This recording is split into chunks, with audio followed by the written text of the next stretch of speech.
Hello. For the love of reading and crochet.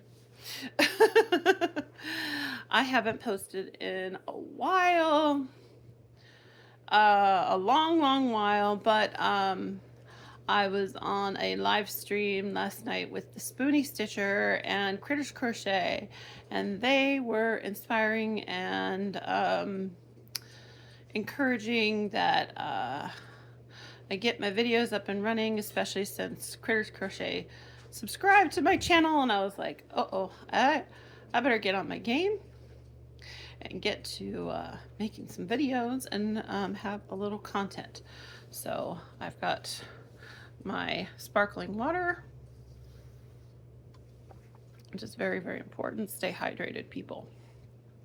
So I was requested by Critters Crochet to do some crochet. So here's my plan. Is I will do one on Wednesday. I will do some crochet, and on Fridays I will try to do reading.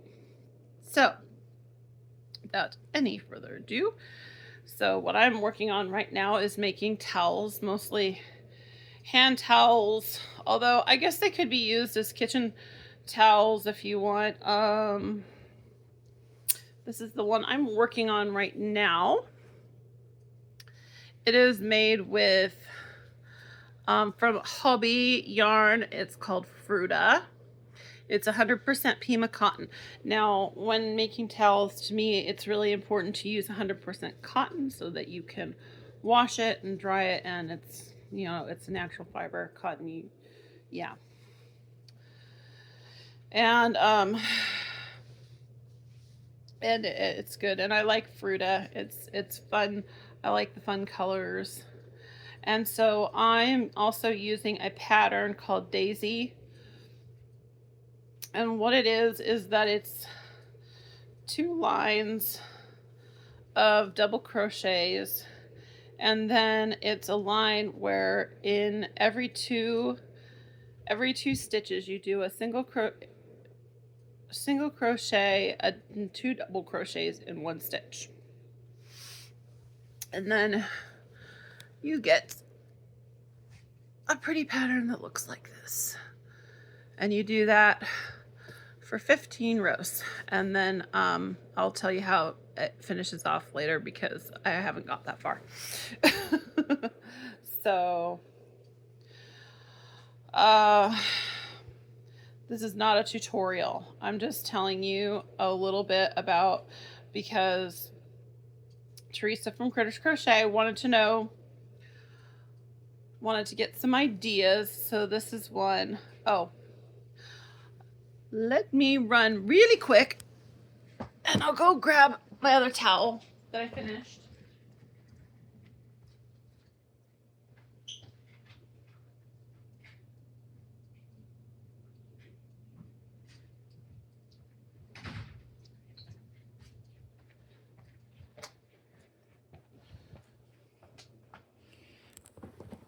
Okay, this is another hand towel that I did, and this is also with the Fruity yarn, just different colors.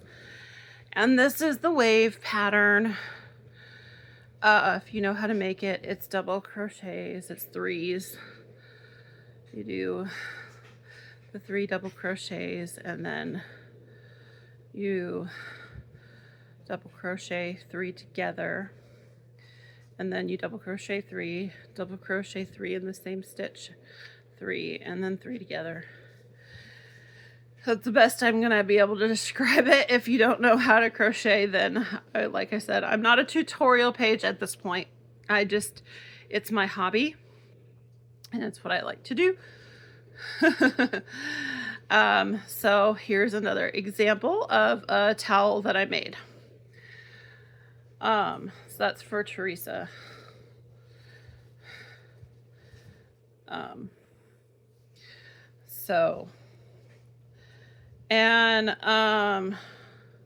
Teresa and Shannon, you guys can help keep me accountable for uploading my videos because I get busy. So the reason I haven't done this in a while is because I had a baby, and then that baby turned into a toddler.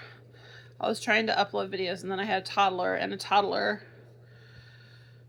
if you have toddlers, they wild and crazy, and they're wonderful little creatures. Wonderful, wonderful little creatures.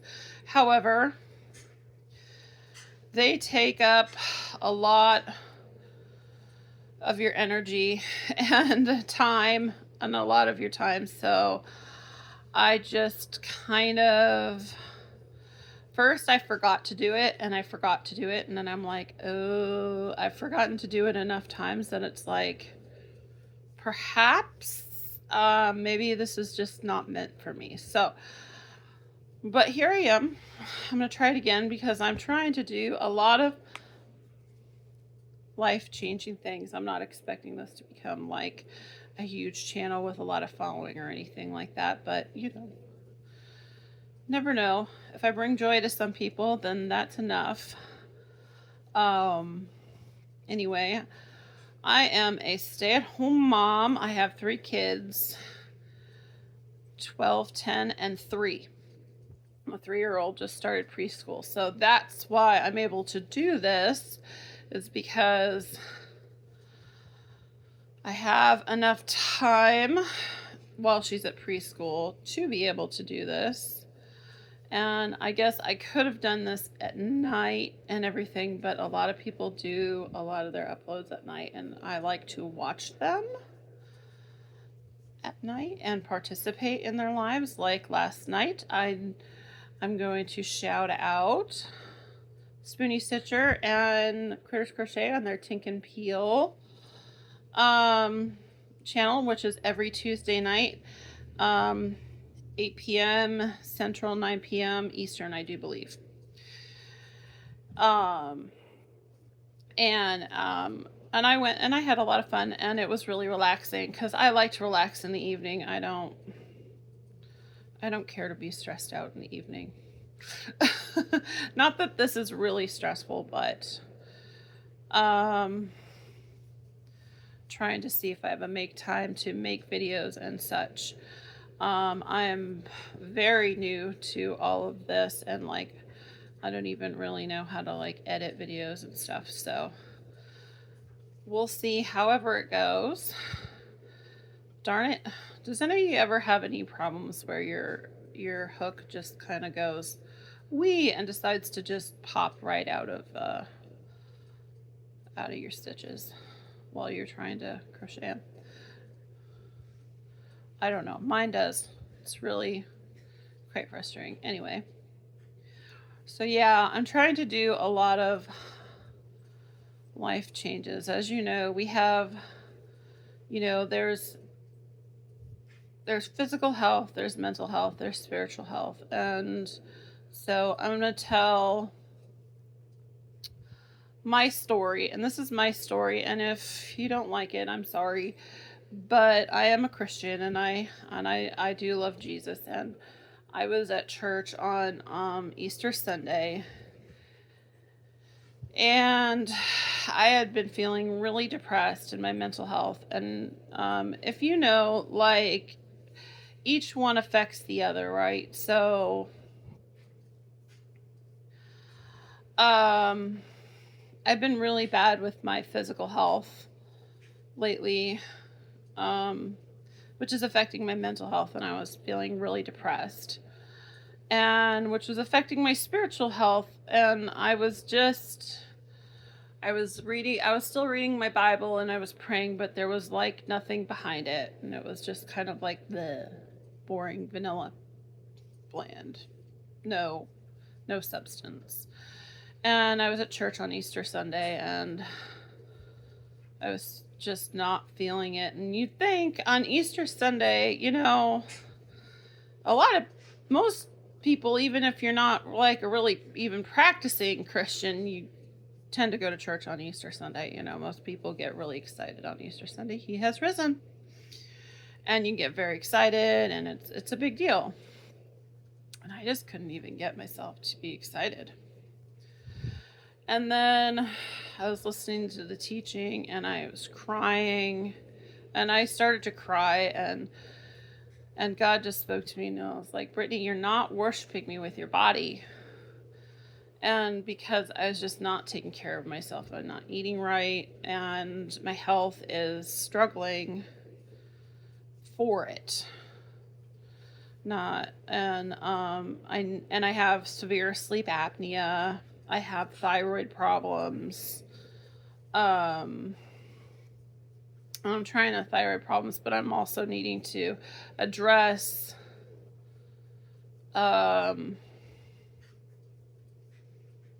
other, which is, that was part of what attracted me to the Spoonie Stitcher, because I am a Spoonie myself. I have some autoimmune disorders, and it's not that I don't take care of myself in that way. Like I take my medicine and everything, but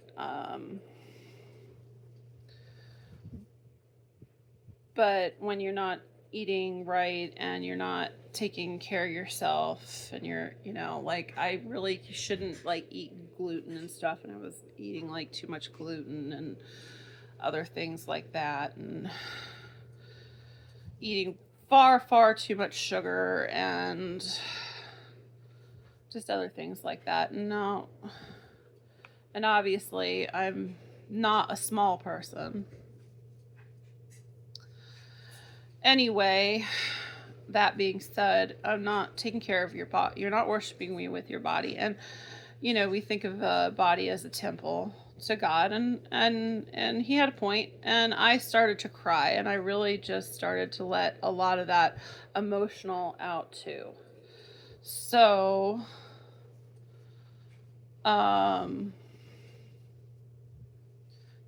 I started to actually pray and confess to God and feel like, more honest prayers than I had been doing, within like the last week or two. And so I'm going to see my therapist. So yes, I do see a therapist. I recommend that for most people. Probably need a therapist.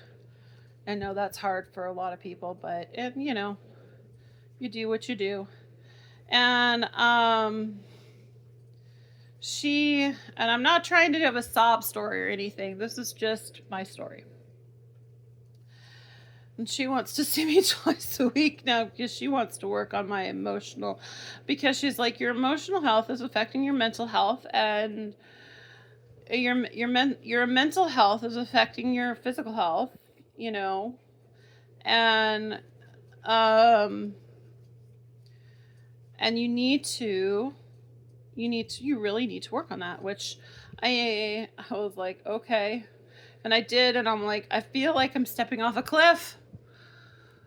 So I just was like, and I surrendered to it all, and I went, okay, God, I'm all in, and I'm gonna do all this. And I decided I'm gonna do the therapy work, and I also started doing an eating plan called Optivia, which is working. It's nothing is ever like, oh, you're going to lose everything overnight, So slowly. My biggest, and I just, pray for me if you can, because I need to, or send good vibes if that's what you do. That I am able to maintain it long term, because I need to be on it for like a year or something to lose all the weight that I need to lose. And I am not trying to just be skinny. This has nothing to do with it, because I really don't care whether I'm fat or skinny. I care that I'm healthy, because at this point I need to be healthy. And that requires losing weight. Everything kind of boils down to losing weight. And please, I don't want to hear negative comments about being fat and ugly or anything like that. That's just, please, positive comments only. because I am trying really, really hard. And I'm only at the beginning of my journey. I am dead at the beginning of my journey, not even into it. So that's why I said pray that I can do it stay with it long term, and do a good job, because my goal is to be where I was before I had my oldest child, who will be 13 in November. So you see, it didn't happen overnight. It happened over a long period of time. And my husband still thinks I'm beautiful, so that's really all that matters on that front. And he's very, very supportive, so I really appreciate that my husband is really supportive. I don't know that I could do that if he wasn't being supportive of me. So, and that I have severe sleep apnea, and I started on a CPAP machine, and then my mask started to suffocate me, so I have to go and get fitted for a new mask, try a different mask out. I had a mask that just covered my nose, and now I'm going to try a full face mask so I can breathe through my nose and my mouth. Sorry, yes, requires I skip stitches. I have to pay it a little more attention, and I'm looking more at my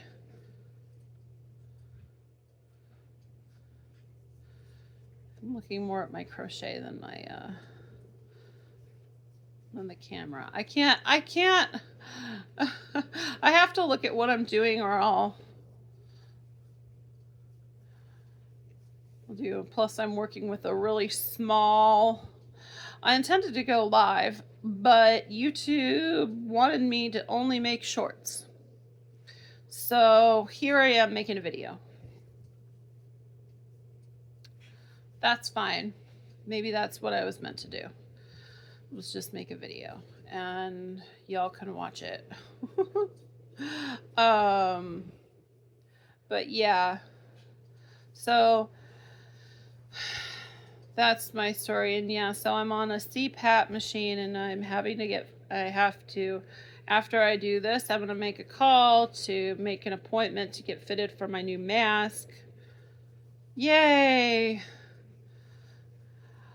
My therapist said you have to look at it like it's an opportunity to breathe at night, as opposed to, this thing, it sucks, it's uncomfortable, and eventually I'll have to get used to it, blah, blah, blah. It's something I have to get used to, as opposed to more like, and instead of that, say, I am taking this opportunity to take care of myself and make sure I'm breathing well at night.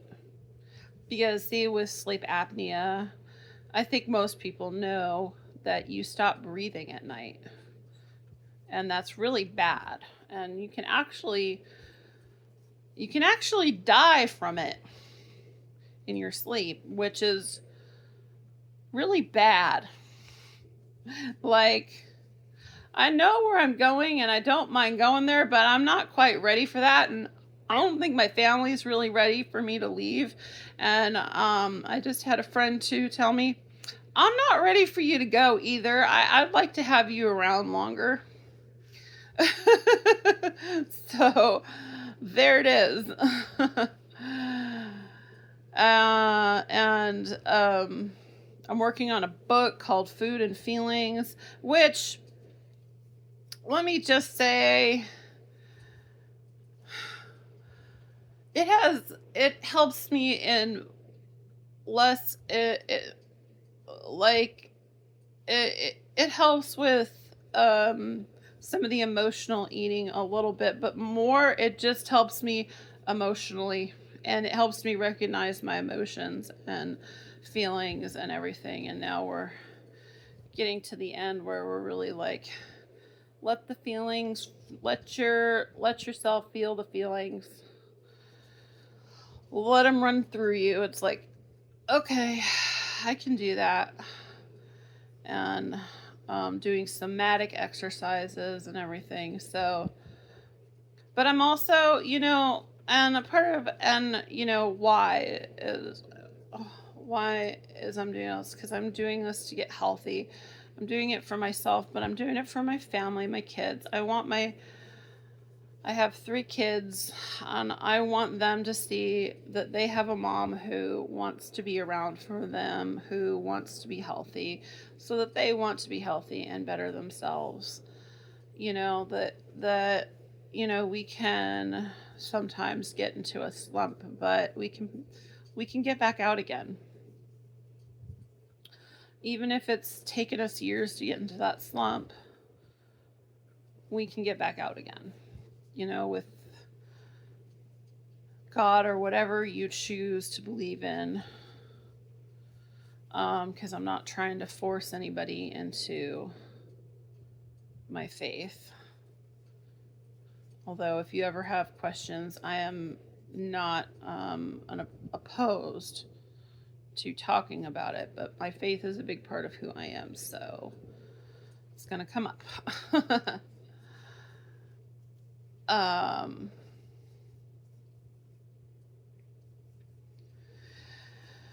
And so, yeah, a big why is my family, and my other why is God.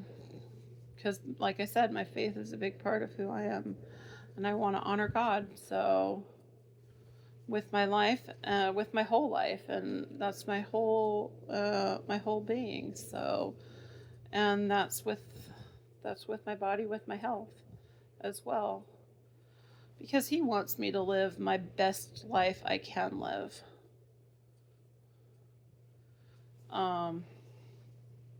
Some of it will be painful, but the end result will be really great. I'll feel a lot better. Hopefully. No, not hopefully, I will. I mean, the autoimmune diseases will still be there, and I'll still have to deal with that. But that's in my life. Some struggles are just struggles you're going to have to deal with your whole life. But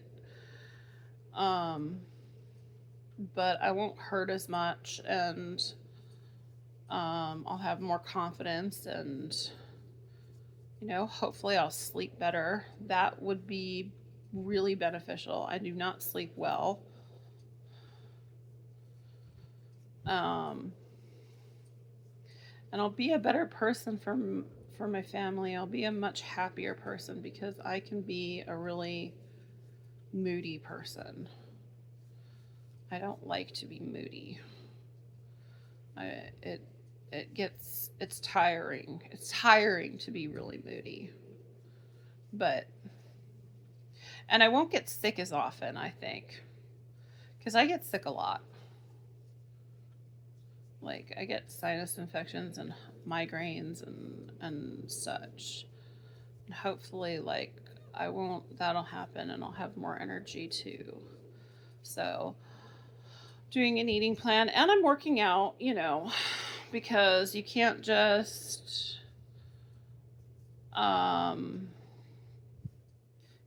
change your eating. You gotta move your body. But and I have really good friends who are my coaches, who are helping inspire me to keep going and stick with it. So yeah. So now on, you can talk about my crocheting journey. I started crocheting 10 years ago, right after my middle child, my daughter, was born. My oldest daughter was born. I have 2 daughters.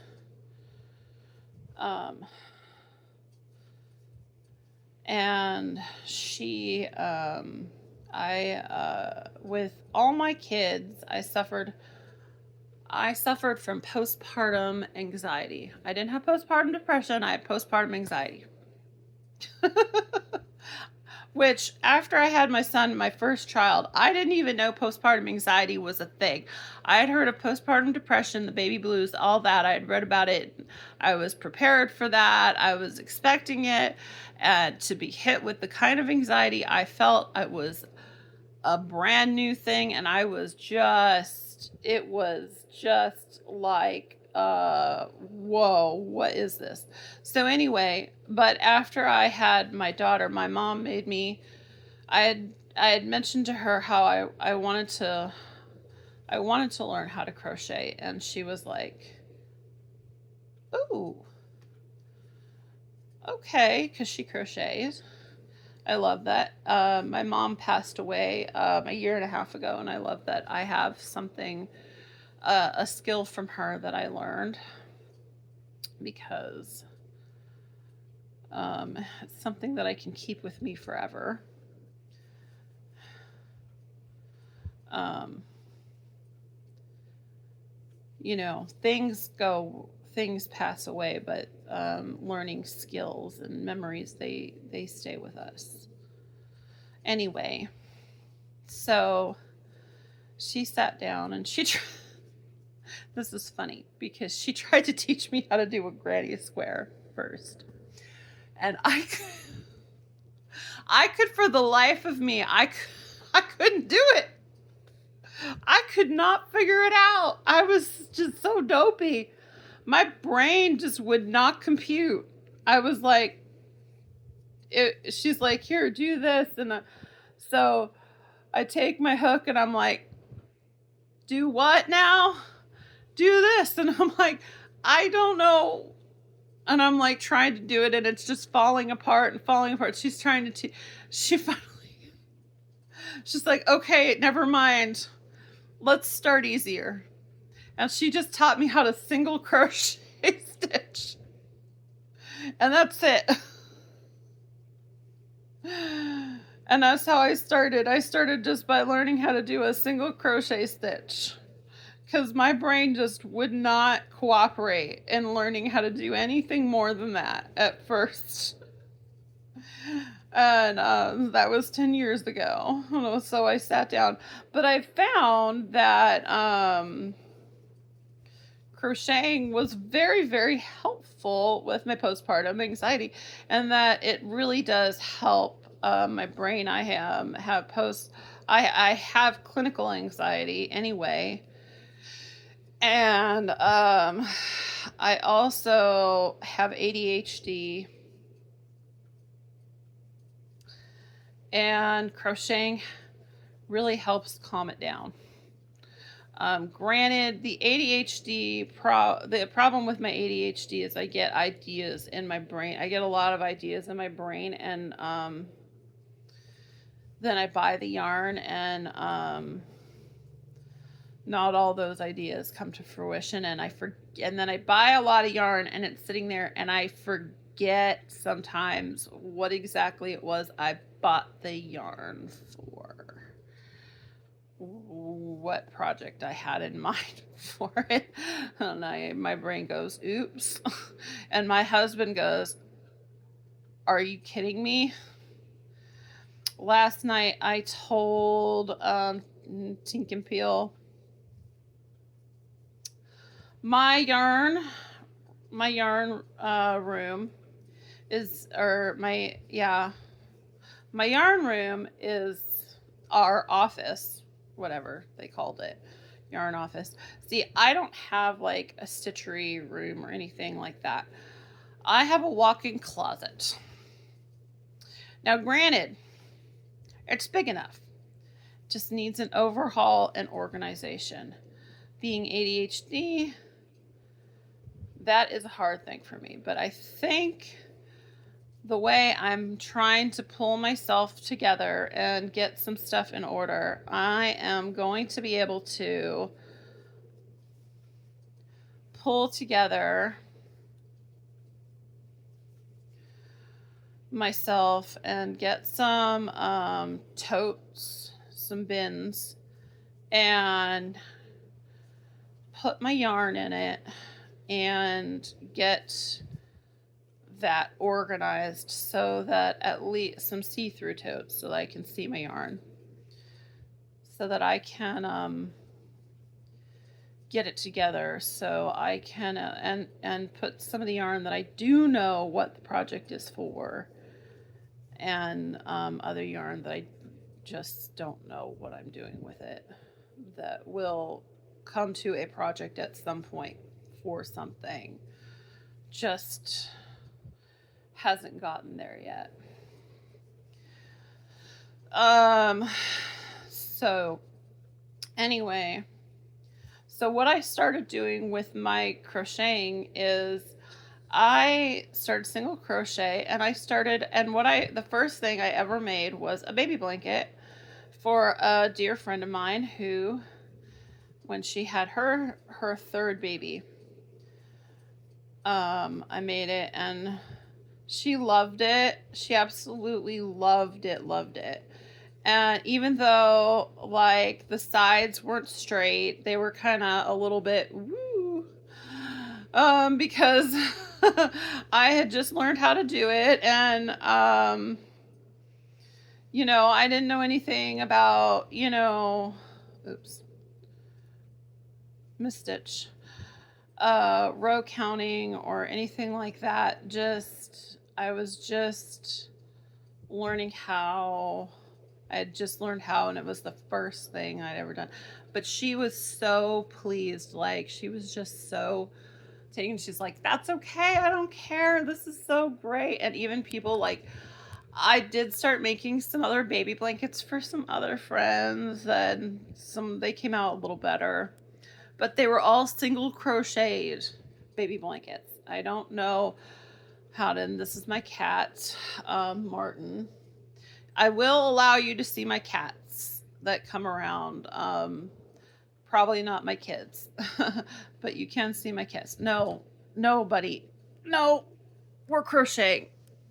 No. I love you, no. And somebody's like, you could make those and sell them. And I'm like, I barely know how to do this. No way. This takes me a months to make one blanket. Like, listen, and I've done one vendor event where I sold my stuff, and that was really stressful. I did make some money off of it, I will say that. I don't know that I broke even on my yarn spendages on that, but my husband was really proud of me. Actually, everybody who knew that I was doing it was really proud of me for doing it and for making money off of it, making any money off of it, for selling anything. So the fact that I made some stuff I made amigurumis and keychains and stuff that I sold. I make this one amigurumi, and it's a pattern from Hobby. That this was the one that people really seem to like. It is, you can look it up on Hobby's Hobby or Hobby, whatever, HOBBII, on their website, hobby.com, and it's called Snuggle Font. It's a little elephant. People love it. Look, granted, when you first look at him, you're like, that's a little weird looking, but kids think he's great. He actually is really cute. And I found out I could make him in like a day. And he's pretty simple to make, and there's not a lot of sewing involved when it comes to making it. You just sew on some of the extremities.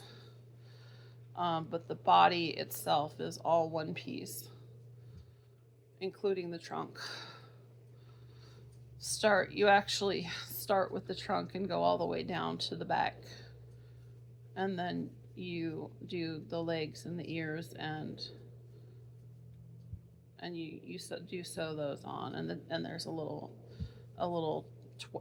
twirly tail that you sew on the back. But I found that it wasn't, I don't know, it's pretty easy as far as amigurumis go.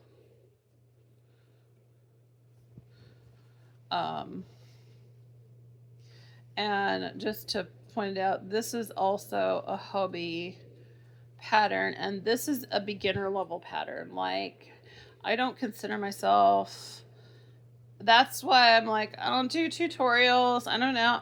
I do not consider myself an expert. I don't even know that I do try some of the intermediate stuff and all that, and I know some stitches and all that. And if I don't know the stitch, I will look it up on YouTube on how to do it, and try to make it, and try to do it if it's a stitch I don't know on a pattern. So it's not that I won't try anything new and do some stuff. However, I still consider myself a novice. I don't sell. I don't like. I did the one vendor event, but generally I don't sell. I don't much sell my crochet. I mostly give it away as presents. Like these towels that I'm making are going to be presents, because I don't want to say for who, because if she ever decides to watch me on YouTube, which my husband may let her know that I do it. I don't know. She probably won't, but they're a gift. And then I do make a lot of baby blankets, and that's something you'll probably see me doing on here a lot. Baby blankets are almost a ministry for me. And when I see people that, even people I barely know that are pregnant, I'll make them a baby blanket. I get even more excited when it's somebody that I know really well. And I'm like, yay, I get to make you a baby blanket. Because it's even more special to me.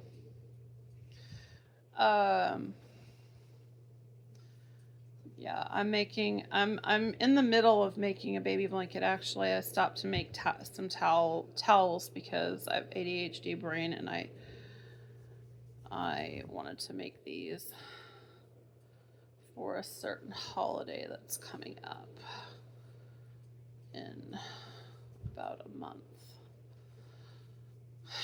And the baby blanket that I'm making, the baby is not due till the end of August, so I have a little more time for that. But I'm actually making it for the grandmother. I know that sounds weird, but yeah, she's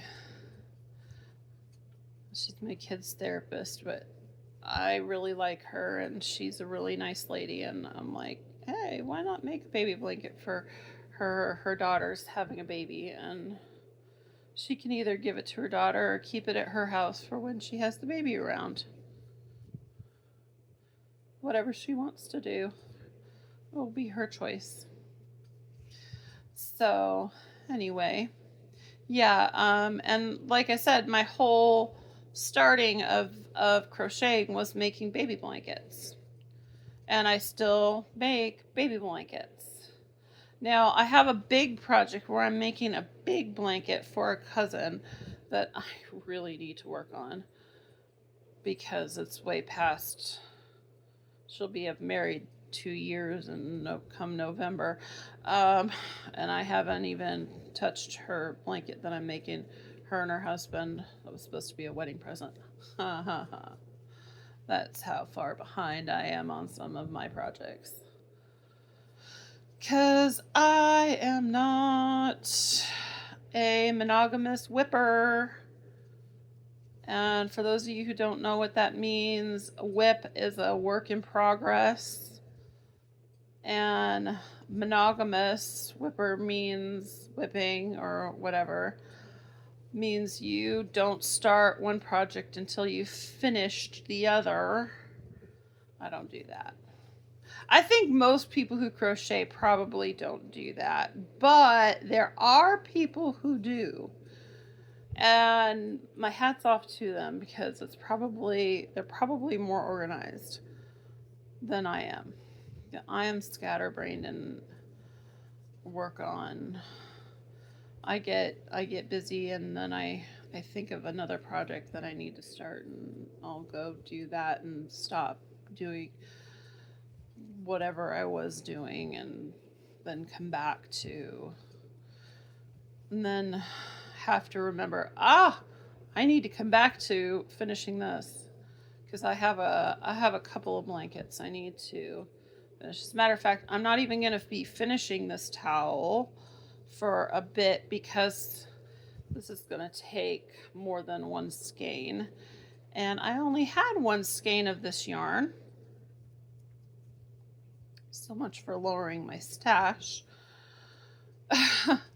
Because this was also my grand idea of making these towels is I took all this cotton yarn I have. This is all this, and this is peaches and cream cotton yarn from Walmart. And I'm like, oh, I'll make towels out of all this cotton yarn that I have, and it'll be great because then I'll get rid of it. And I'll lower my stash down just a little bit, just, piece by piece. Like that, step by step, piece by piece. I'll lower my stash down. And then I get into a project and go, I don't have enough. I'm going to need to get more. Because this, you can see, is not a full. And I have about this much left. Which might get to be. It's a hand slash, you could use it as a kitchen towel or a hand towel, whatever you want, bathroom towel. I don't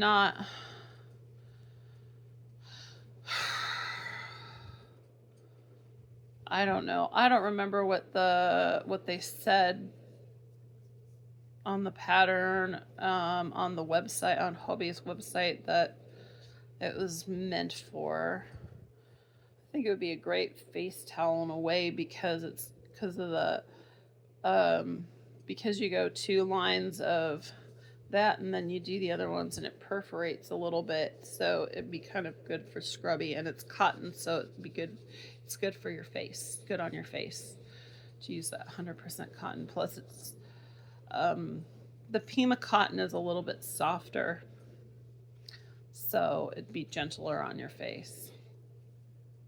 I really like the colors of this yarn. And something that people might not know about Fruta, if they don't know anything about,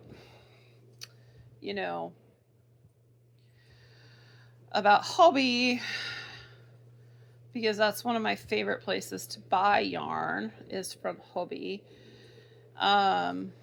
which they're located out of Norway, I think. Copenhagen. And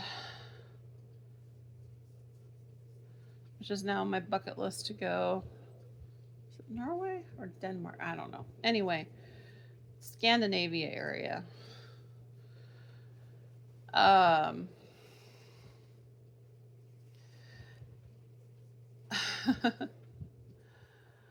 Also where the original Lego is from. But anyway, these skeins of yarn, their pattern of their colors are not, usually there's a, when you have a skein of yarn that has multiple colors, there's a pattern to it, and it changes. Well, with Fruta, there isn't exactly an exact pattern to it, so it's a little more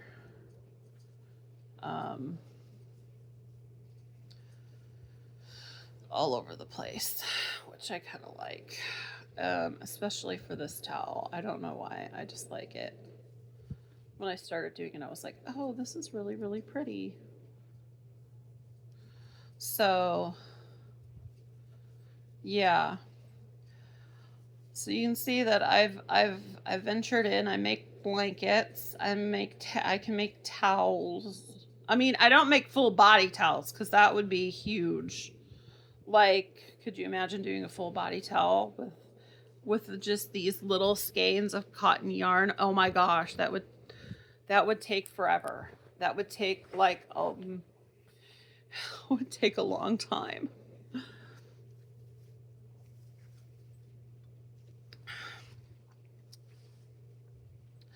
That would take a long time, and it would take a lot of yarn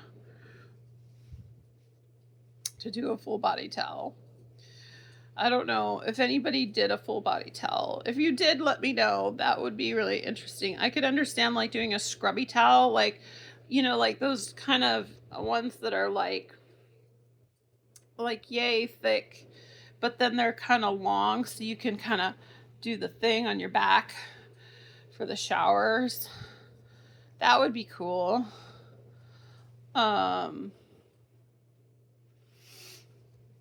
But like, or, you know, anyway, face towels, hand towels, kitchen towels, you know, those sorts of things. But like, when I think of doing a full body towel, that just scares me, even though, yeah, I do blankets, but when you think about blankets, you use bigger skeins or cakes or whatever you want to call it of yarn, and so you have more yarn to use.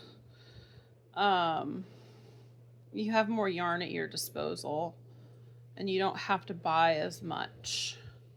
So I feel like it would potentially cost you a small fortune to do a body towel.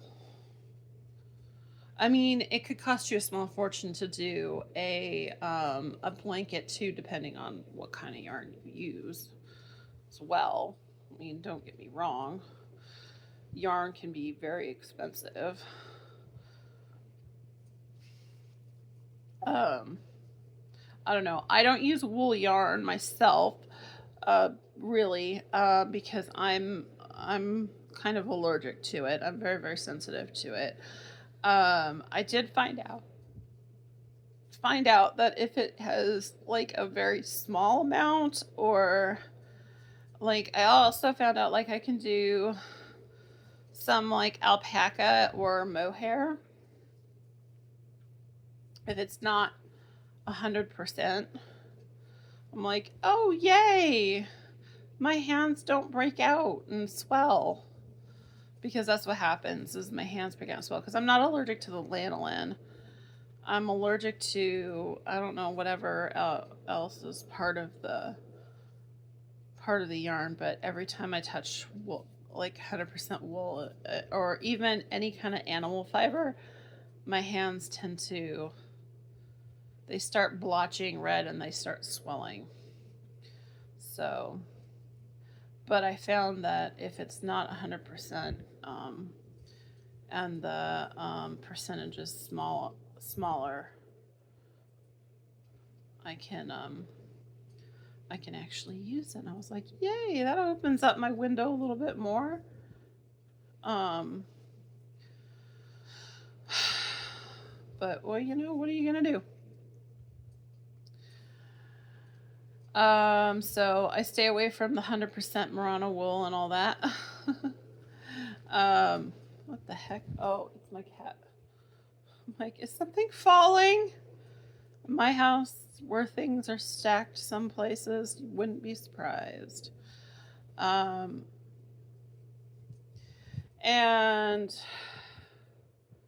let's see. And also, I learned to make some stuffed animals. I like making stuffed animals. They're fun. I like to make little octopus. As a matter of fact, my daughter took to preschool with her, one of a little octopus I made for her. And it's made with, it's a chenille yarn, but it has this other like colorful little dotty yarn mixed in with it, and So we call it Sprinkles. It's named Sprinkles. I think it's cute. I would show you it, but I don't have, like I said, she took it to school, so I can't show it to you. If I had some of the yarn with me, I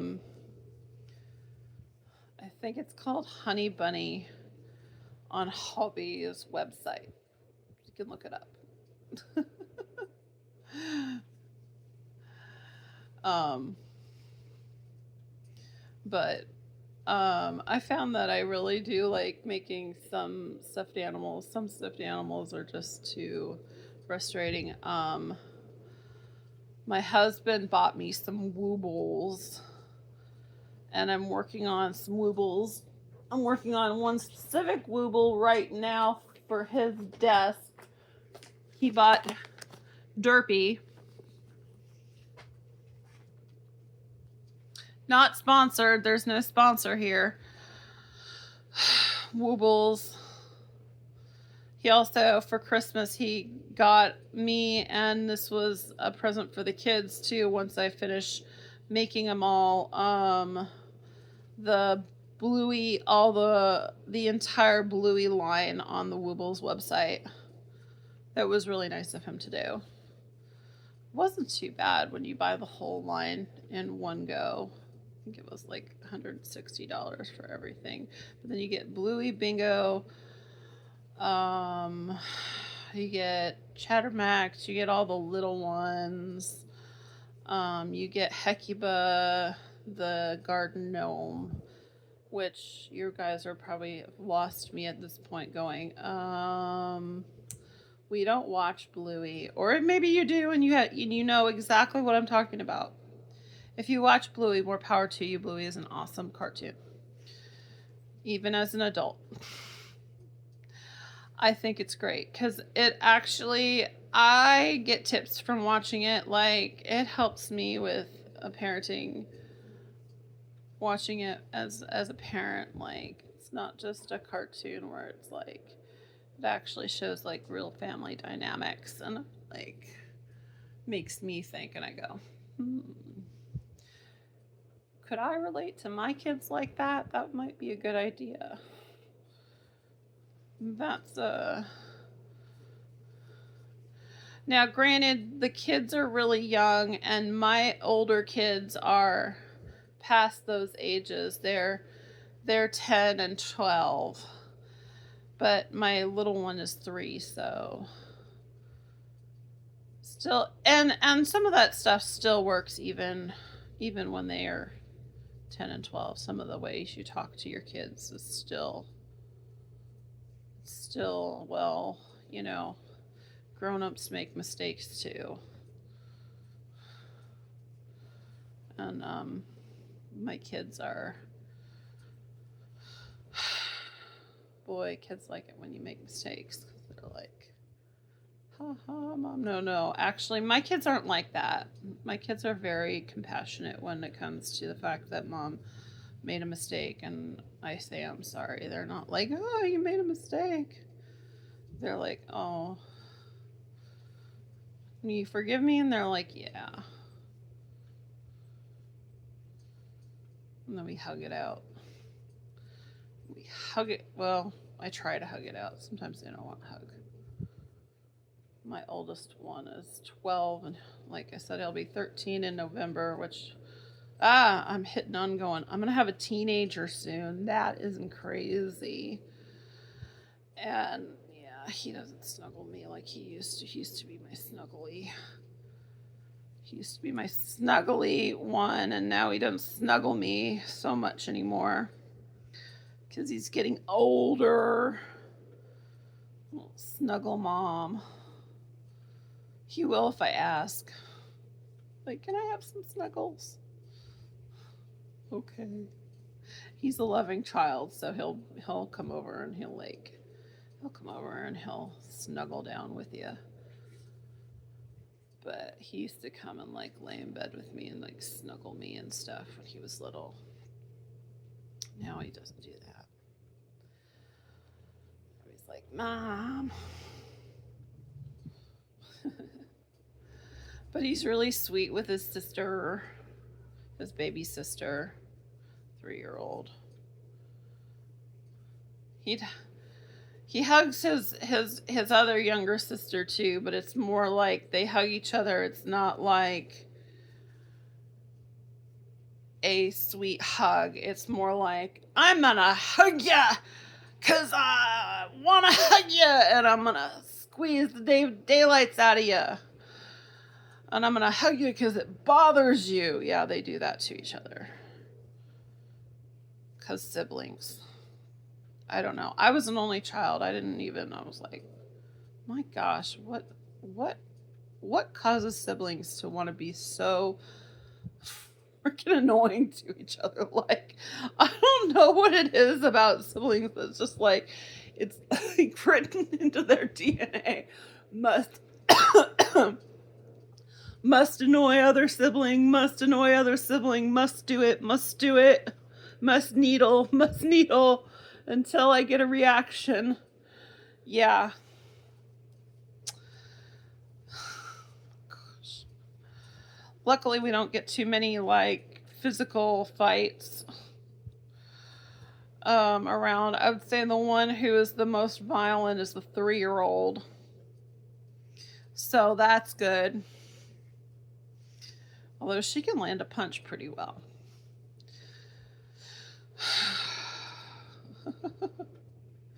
That's good later. That'll be good later when boys try to do something she don't want them to do. So you can punch those boys. Tell them what for.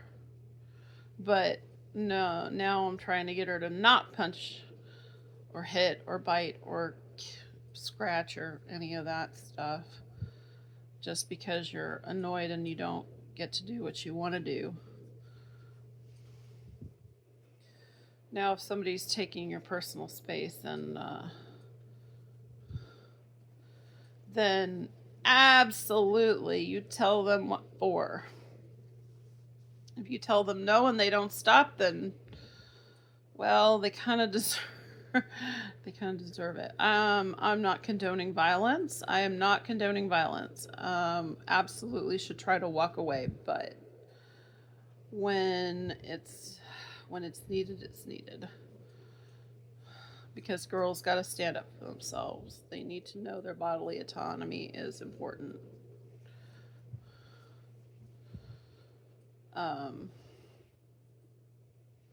Yeah. I wasn't attacked. Well, I was attacked. I was sexually harassed as a child by another child, and luckily, like, I didn't punch the kid, but my mom taught me well enough that I did tell my teacher. And that I did have the wherewithal enough that knowing that he wasn't stopping what he was doing because he was touching me inappropriately was what he was doing. And I had enough wherewithal to know to tell an adult, which is what I did, and it stopped.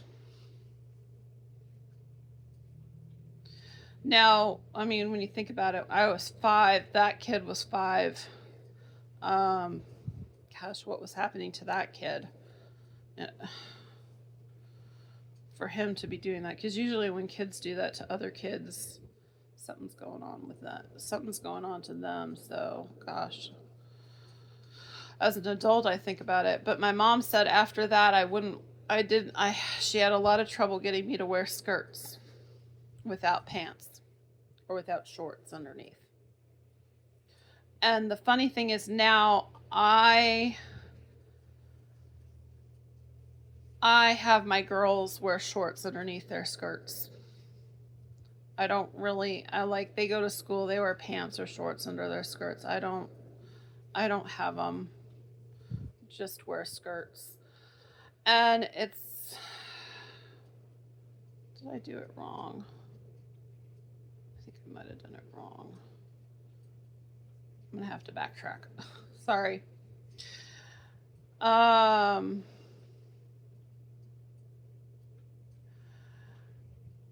um, it's not that there's anything wrong with it if you let your little girl go without anything without anything. I mean, as long as she's wearing panties under her skirt. It's just that I think that my own traumatization of that, even as an adult, it's pouring over into that I don't want them to have to go through any trauma. Not to mention my middle child. She still sometimes does this. No, she's autistic. They're all autistic. All my kids are autistic and have ADHD. So, but she had this thing where she used to still lay on her back and still stick her legs up in the air. And so when she was little, all she wanted to wear was dresses, and I had to put like pants or shorts under there, or everybody would see her panties at school. So, because I couldn't get her to stop, spreading her legs. I mean, I told her not to do that, but it was just something like she was comfortable. It was like that happy baby pose, sort of thing, and just was like a comforting thing for her. She still does it sometimes, and she doesn't do it as much now that she's older, but she still does do it sometimes. My husband does it too every once in a while, but he does it in the privacy of our own bedroom. Happy baby pose. Although he'll do it sometimes with the kids when joking around. But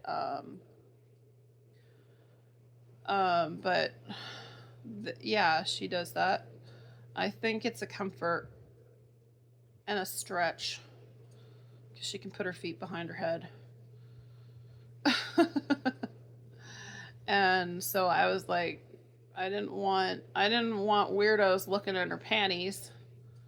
So she had to wear pants or shorts under her skirts. So I still kind of enforce that even with my younger daughter, even though she doesn't really do that, but I still do it just in case, because sometimes these little girls' skirts are so short. I just don't want anything flying out. I don't know. Maybe I'm paranoid. I don't know. I think I'd rather be paranoid than have somebody and not have somebody accidentally see their undergarments.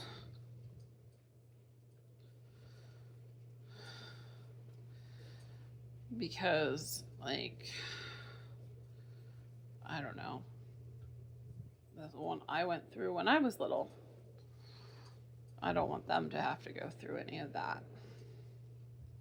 So, anyway, yeah, I don't know. Not one thing leads to, it's amazing how things happen to you when you're small, and it can still spill over into your kids and other things in your life. Like, I still wear skirts, and I put stuff under my skirts too. Still, actually, the reason I do is not because I'm afraid that anybody's going to do anything under my skirt. Because most of the time when I wear skirts, my husband's there, and my husband would probably punch them if anybody tried to touch me inappropriately. But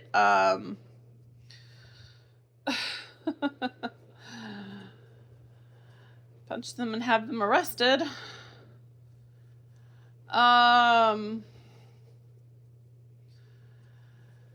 But it's because my thighs are up together and it's really uncomfortable.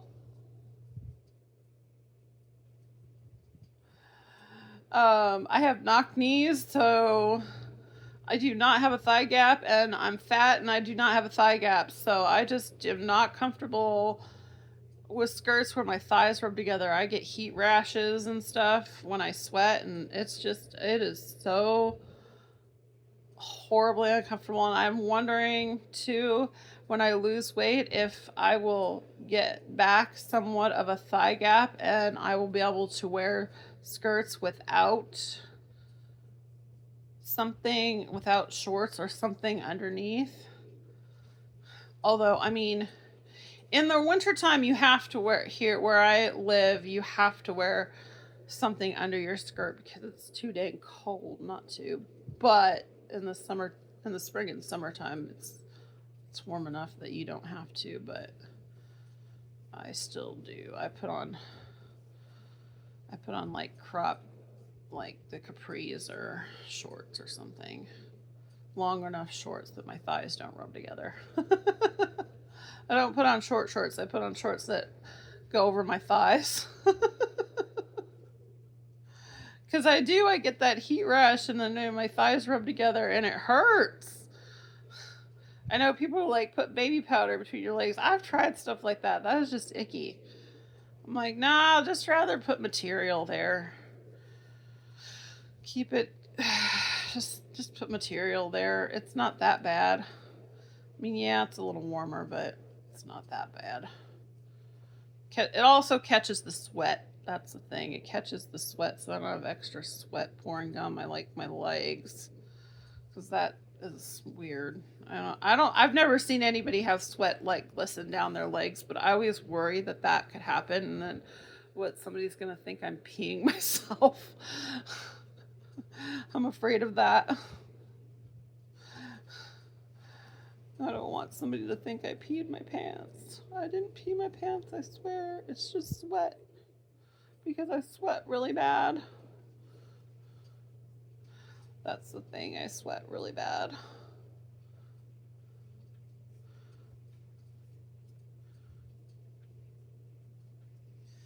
So, yeah.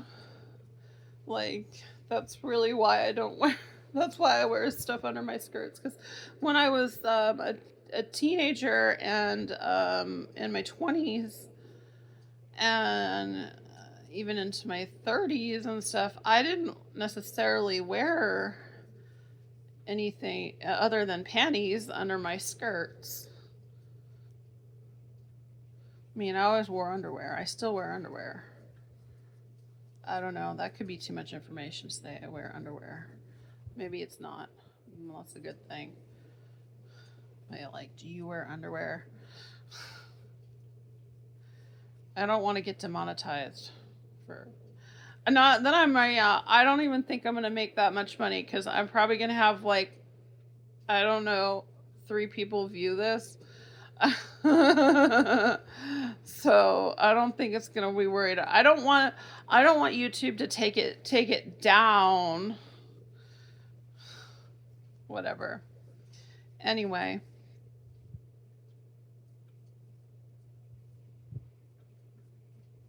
Because of word usage. I didn't curse. I try not to use that language. I do use it sometimes. When I have friends, say a rabbit trail, go off in the next tangent. I think I'm gonna wrap it up here soon. But when I have friends that swear a lot, I find myself using it more. And I certainly don't use it around my kids.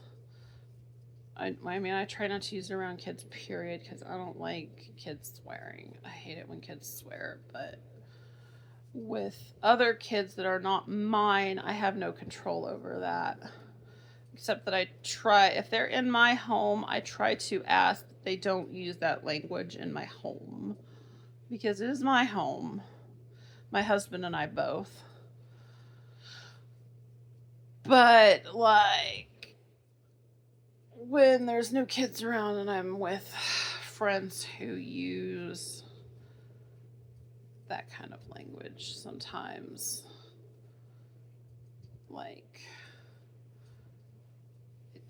it just starts coming out naturally, because I pick up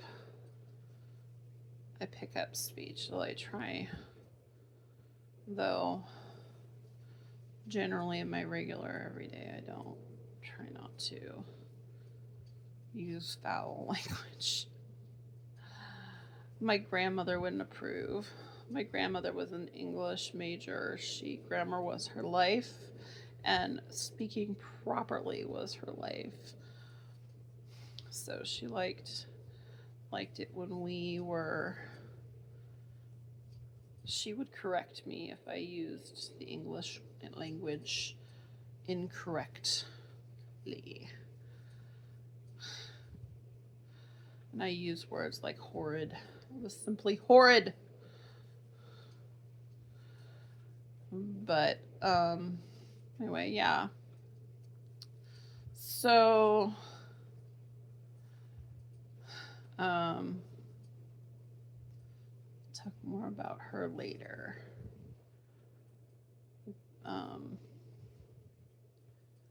So yeah. So try to get to the end of this row.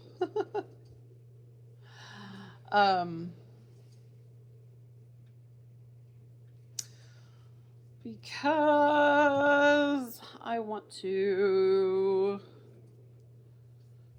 end on a note of I'm finishing up somewhere.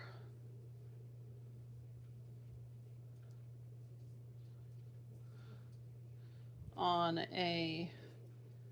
an end rather than in the middle. I don't want to start a new topic. I know I'm starting to get boring because I don't have as much to say, and I'm just trying to hurriedly finish this up.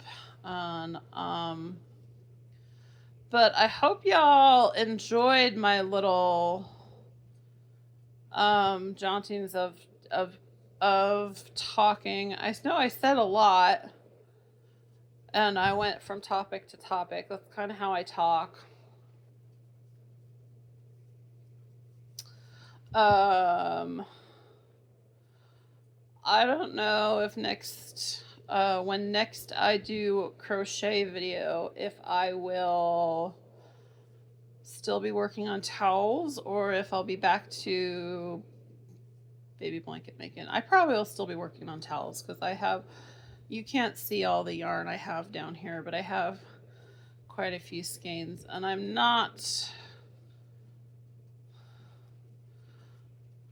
don't know that I'm like slow, but I'm not a fast crocheter by any means. Like I see some people that they just and they're like through things like I'm like, how do you go so fast? I can't move that fast. I just can't. I just can't. Like this I can go fairly even paced, except my hook keeps flying out of my stitches. I can go fairly even paced. I don't think I said what size hook I'm using. I'm using a 3mm hook on this. I don't know if that's the size it calls for on this type of yarn per se, but that's the size of hook it called for in the pattern, so I'm using it. I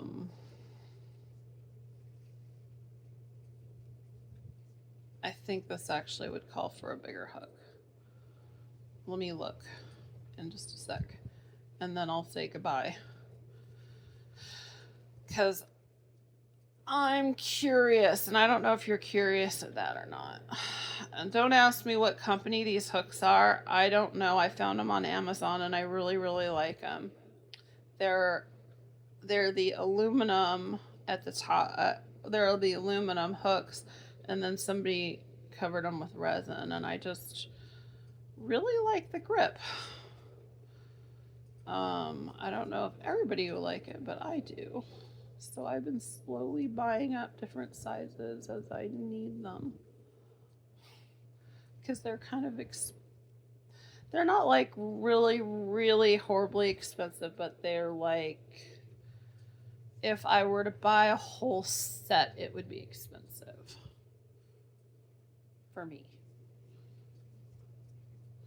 Maybe for anybody, then it would start getting into the hundreds of dollars sort of thing. Okay, here, I'm gonna put this. So here's where we are with the towel. I think it looks really cool. if it's just me, I just mean the colors, not my work. But anyway, Teresa, if you get to see this video, I hope this gives you some. I hope you get some inspiration from this. So let me see. This calls to use a 5mm hook. So I'm using a way smaller hook than it calls to use. I'm just, but it's still working. Sorry, cracked my knuckles. My hands are a little bit, yeah. But I have quite a bit of yarn. Yeah, this is another one that I'm going to be making a towel out of. I'm not sure exactly what pattern I'm going to use. Maybe I'm going to use the same daisy pattern, or maybe I will try something else. I used the Fruta to make this towel. This is going to be a gift for a friend who recently bought a new house, and it's kind of like a little housewarming gift. And I feel like one towel, oh, what a cheap gift, but it's not, because it's 100% cotton towel that I made with my own two hands. So, and then yeah, I have 3 of these, not all the same color. I have that and this, and then I have a pink one, and then I have this, which is Crafter's Secret. This is from Hobby Lobby. And then I have this from Hobby. It's Friends Cotton 8.8. So we'll see. It's stuck around one of the other ones because I was making something else with it, but I'm just going to unravel it and make a towel out of it. Probably make a washcloth type towel out of it.